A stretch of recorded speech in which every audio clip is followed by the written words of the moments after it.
Uno degli aspetti fondamentali del progetto Life Res Maris è quello dedicato alle azioni di comunicazione. Le azioni di comunicazione in un progetto LIFE rappresentano una parte molto importante perché la reale efficacia del progetto viene misurata, oltre che attraverso gli interventi concreti realizzati, anche attraverso il numero delle persone che si riesce a raggiungere attraverso una specifica campagna di comunicazione. Per questo motivo, quando abbiamo progettato la campagna di comunicazione del progetto Life Res Maris, abbiamo cercato di diversificare il più possibile i media utilizzabili, in modo da raggiungere un target più ampio possibile. Sono state portate avanti numerose azioni di comunicazione pensate in base alle esigenze dei diversi destinatari. Eventi pubblici, brochure informative, giochi di ruolo, l'istituzione del Club Res Maris. È stato creato un sito web e attivati profili social, app interattive e gadget digitali, oltre che una campagna di videodocumentari. Tutte le azioni di comunicazione hanno mantenuto un'immagine unitaria e identitaria facilmente riconoscibile. Le attività di comunicazione si svolgono per l'intera durata del progetto, accompagnandolo e adattandosi alle sue esigenze. Tra queste attività rivestono una particolare importanza quelle di educazione ambientale destinate a bambini e ragazzi, e le azioni di animazione territoriale e di sensibilizzazione rivolte a residenti e turisti.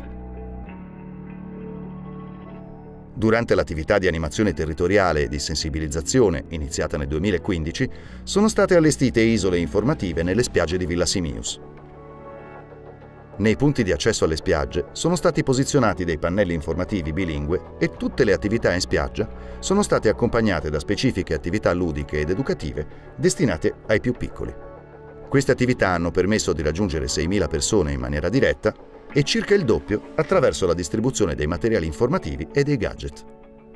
L'attività di animazione territoriale include, per tutta la durata del progetto, l'organizzazione di eventi pubblici di presentazione e di aggiornamento e l'organizzazione di tavoli tecnici rivolti a imprese e altri portatori di interesse.